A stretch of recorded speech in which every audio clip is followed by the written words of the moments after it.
তো প্রথমেই যেটা হয়েছে যে আমার এই ফুলের সাইডটাতেও মাটি ফেলানো টান হয়ে গেছে, একদম পুরাটা ভরে ভরে মাটি ফেলানো হয়েছে এবং ওনারা খুব সাবধানেই মাটি ফেলছে। আমার গাছের খুব বেশি একটা ক্ষতি হয়নি।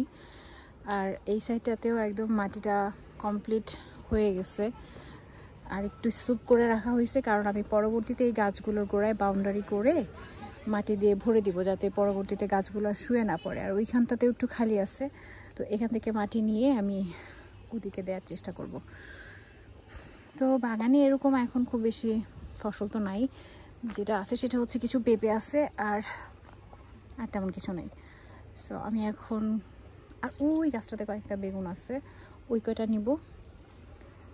তো এই তো আপাতত আপডেট এই পর্যন্তই আমার বাগানের।